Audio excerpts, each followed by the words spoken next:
Заамрын алтны уурхайг эд бужигнаж байх үед хинж орж зүрхэлдэггүй нэг онгорхой том цооног дэнд байсан гэдэг. Шинээр одсон нээн жанаар уг цооногийн учрыг асуухад хуучны хашрууд тэр цооног дотор уг нь ухаа тавж чадвал жинхэнэ алтны цэвэр судал байгаа юм да. Гэхдээ нэлээд чадaltaй зүрх зөрөгтэй хүн л тэр цооногоос алт ухаа тавж чадна да. Гэсэн битүү утгатай үгийг хэлсэн байна. Булган аймгаас алт ухаар ирсэн 6 нөхдийн дунд шинэ химээх нэлээд том биетэй булаа нөхөр хэдүүлээ тэр хүн ордоггүй цооног руу үнийг ороод үзээ л та. Чадaltaй зоригтой хүн л алт авна. Алтны судал яг байгаа гэж олон хүн ирээд байгаа үстэй. Манд нь бэр чадал зүрх зөрөгч байна. Гэхдээ юунаас айх юм? Гэхдээ нөгөө хэд нь нилээд эргэлзэж байгаад зөвшөөрсөн аж. Ингээд булганы 6 залуу нөгөө алтны эзэнгүү цооногийн аманд гадсаа зоож олсон шатаа доош унжуулан доороос шороо дадаж авах бүхий л бэлтгэлээ хангаад эхэлсэн байна. Энэ үед нэг аригчин үгэн ирсэн байна. Тэр үгэн анх досон заамрын нүргсэн ногоон зүлгэн дээр алтны шороо дөнгөж хадагч цацагдан анхны нөхөн цооног бий болж хамгийн анхны нээн жанаар халдар царайлан ирж байхад дэнд амьдарч байсан хүн гэдэг. Уг нь хідэн малтай байсан ч сүүлдээ архинд орж малхууга дуусгаад нээн жанрын өксөв бараадан ганц шороо өөрсөн болоод арх эргүүлж явдаг ажилтай болсон юм санаж. Тэр өвгөн шинэ тэргүүтэй булганы залуус дээр очиод та нар наад нөхөн гарц руугаа битгий ороо. Наад дотор чинь баахан өгсөн хүний сүнс байгаа. Анх ухсан сэлэнгийн харьяад 2 150 сая төгрөгийн үнэтэй буух гаргаж ирээд олсны баг намттай энэ нөхийг дуртай нав гээд тэр жигт нь орхиод явсан. Дэднийг явсны дараа Төв аймгийн Шоронгийн атман Хөвсгөлийн атман 2 зүгтээ явж ороод хоёулаа нөхөө булаа залдаж нэг алснаар бүх зүйл эхэлсэн юм. Нэг нь сүх, нөгөө нь хутгаар зэвсгэлж дайраад худагтай нь газар дээрээ өгөж сүхтэй амьд гарч чадсан нь нөхөн гарцны аман дээр гарч ирж чадалгүй доороо зусаалдаж өгсөн гэсэн.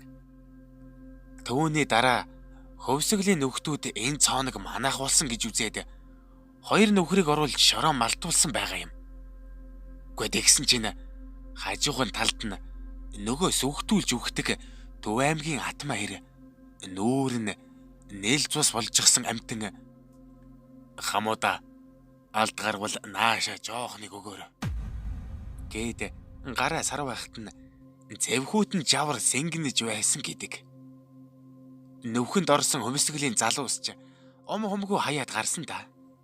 Дараа нь хэдгэтэн залуус зориг гаргаад орсон ч нэг бол сүгтүүлж өгсөн атмааны сүнс, эсвэл худгалуулж өгсөн атмааны сүнс хажууд нь дагжин сэчрээд сууж байсан гэдэг. Увсын ямар ч сүсэг бишрэлгүй 2 нөхөр дэднийг тоохгүй нөхөө ухаж шороо гаргасан ч бүтэн өдөртөө 16 хуудас шороо гаргаж 25 сая төгрөг болоод л тэр шөндөө хоёулаа орон дотроо амьсгал хураасан гэсэн. Түүнээс хойш манай энтхийнхэн наад нөхрөө чинь алын ихсэн ч орхоо байсан юм да. Тэгэхээр ороод хэрэггүй дээ залуусаа гэж хэлсэн аж.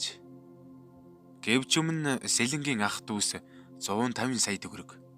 Дараа нь увсын нас бардаг нөхдүүд нэг өдөрт 25 сая төгрөгийг олсон гэхийг дуулаад шунал нь хөдөлсөн шинэ.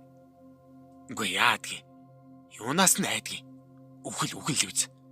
Бид нар ч гэсэн өөрсдөө жүдгэр шуламнаас дуудахааргүй айхтар нээн жанар болжгсан байгаа үсттэй. Яадаг юм. Ороод ухаад авсан л хожно. Хэмээн уулаар нь зүдгсэн аж. Дэднийг ийхүү цооног руу орох бэлтгэлээ хийгээд байж байхад бусад нүхний нээн жанар яг л кино үзэж байгаа юм шиг эргэн тойронд нь ирж гисэн овооролдон харж байсан гэдэг. Хамт байсан залуус орхоос айгаад байсан учраас эхлээд том биетэй дөрүүлж ор гэсэн байгаа юм. Шинэ нөхөн цооног руу ороод 30 минут уусны дараа олсоо угцэрч татаарай гэсэн дохио өгсөн байгаа юм. Ингээд эхний шуудаа шороо гарч ирсэн бөгөөд алдны тусал судалтай ширхэг нилээд их гарч ирсэн байна. Үүнийг харсан хоёр залуу айж имэхийг мартсан бололтой. Араас нь яваад орсон ээж. Эхний өдөр тэдэнд ямар ч онцгой зүйл анзаарэгдсангүй. Харин хоёр дахь өдөр шороогоо ухаж байтал гэнэт үл үзэгдэх амьтан хажуу талаас нь татах. Эсвэл жоо түүг нь барьж зогсоох мэт үзэгдэл тохиолджээ. Үүнийг шинээд хэлээд "Үгүй хэдүүлээ дээшээ гарах уу?" гэхэд шинэ "За, үгснээс нь айс. Өчигдөр чи бид нарын ухаж гаргасан шорооноос 3 сая төгрөг гарч ирснийг мартчихаа юу? Үүн шиг ийм орлоготой цооног хаач байхгүй. Гарч ирээд хоолоо огтлчихгүй юм бол зүгээр ухаад бай." Тэр өдрөө ухаж 18 шуудаанаас 8 сая төгрөгийн алд гарч ирсэн залуусын шунлыг улам бүр бадрах шиг болов. 3 дахь өдөр шороогоо улааран ухаж байтал цооногийн нөхөн болонд цусанд булагдсан хоёр хүн цаашаа хараад суужчихсан. Ямар нэгэн юм бовор гэд идэж байснаа эргээд харснаа. "Хамуута цөмөрөө энд өөрд үлднэ" гэд хэлэхтэн алд цагаан нүд улаан болсон залуус нэг их сүйд болоогүй гэдэг. Ингээд үүдээс хойш хооломд оруулж ирэхээр доор шороохож байсан залуусын нэг нь дээшээ гарч хоёр нь шинэтэй үлдсэн байна. Тэр залууг дөнгөж дээшээ гарч ирэх хооронд газрын хөрс жижирхийлэх шиг болоод нөгөө нөхөн цооногны ам дэржигтэй додгош хумигдан цөмөрч нурсан гэдэг.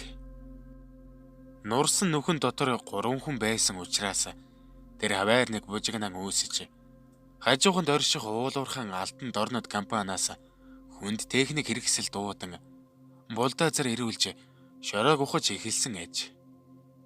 Гэвч эгц доошо 45 м яваад хажуу тийшээ 20 м дашуулсан нөхийг олох гэж 30 цаг зарцуулсан бөгөөд шороонд булагдсан хүмүүсийг олох үед аль хэдийн няцарч задарч амьсгал хураасан байжээ. Ийхүү тэднийг ухаж гаргасны дараа булдаазруудын шангаараа ухаж овоолсон шороог нээн чанар нь булаазалтан угааж чамгүй олз олсон байгаа юм. 3-ыгаа алдсан булганы залуусч дэржигтэй гэрлүүгээ будсан байна. Энэ явдлаас жилийн дараа нөгөө нөхөн цооногийг хиннийг нь нээсэн байна. Гэвч тийшээ явж орсон хүмүүс баахан өгсөн хүний сүнсүүд тал талаас нь юм нэхэд чангаагаад байна гэсээр нүдэн орой дээрээ гарч ихсэн мөлхөж ирдэг учраас арх зутгаад өгсөн ч ална гэж аманд нь хутга тулгасан ч дээшээ орох зүрхтэй хүн ховорхон болсон байлаа. Өмнө нь 5 хүний ам авсан цооног учраас сэргээсэн нүхний амсар руу ойр тухын ховоролоод байх үед авдрантын онцгойгоос суллагдж ирсэн нэг овгор хулгайж тэр нөх рүү өөрийн дагуулж ирсэн 2 нинжаг хүчээр оруулсан байна. Заад 2 нь үгнээс нь гардаггүй бололтой. Авдрантын овгор хулгайч нөгөө 2 нинжаг нөхөн цооногоос нь ч гаргаж ирэлгүй. Дээрээс нь хоол унд арх хүртэл хангалттай ууданд хийж оруулж өгчгөөд бүтэн 7 хоног хонуулсан байгаа юм. Энэ хугацаанд нөгөө 2 хулгайч доороос 60 шуудаа шороо гаргаж өгснөөс атман ирэ бараг 50 сая төгрөг орчим олсон ч гэж ярьдаг. Гэтэл нэг өдөр доороос "Атмана бид хоёр амар том бух олжглоо" гэж хэлхэн сонсогдсон байна. Амар том бух гэхийг сонсоод шунал нь хөдөлсөн атман ирэ тэр дээр улсаар доошо бууж гин. Гэтэл нөгөө 2 нинжаан галзуурчсан байсан бөгөөд атманыхаа ар нуруунаас баахан зээд үдэж байгаад зуусхийн 7 инээд алдаад сууж байсан байна. Доош ороод энэ явдлыг харсан хүмүүс сандминд дээшээ гарч ирээд цагдаагийн хилтэст яаралтай мэдэгджээ. Гэвч цагдаа нар ирээд домог болсон үхлийн нөх рүү орохыг хүссэнгүй. Өөр хүмүүсийг оруулж заадуул нь илээ болоо болсон 2 нинжаг хүлээд гаргаж ирснээр уг хэрэг шувтарч ахаад тэр цооног руу хинж зүгэлхэ болсон гэдэг. Гэвч 2000 оны дундуур мөн л Баруун аймгийн нэгэн залуу мөнөөг цооногийг сэргэн ухаж байгаад булагдж амиа алдсан бөгөөд түүнээс хойш хинж ахаад тэр цооног руу ороогүй байна. Гэтэл сүүлийн үед үхэл дагуулагч цооногийн ам өөрөө хараа энд нээгдчихсэн байсан гэдгээр бас дуулдаад байгаа билээ. Хэрв та ийм нүхэн цооногтой таарсан бол яах вэ? Шинэ шиг өөрөө доош орж үзэх үү? Аль эсвэл авдрантын атман шиг хүнээр ухуулах уу? Эсвэл бүр аригчин өвгөн шиг огт ойртохгүй байх уу? Та яах байснаа сэтгэл хэсэгт бичээрэй. Мөн subscribe дарахаа бидгийн мартаарай. Баярлалаа.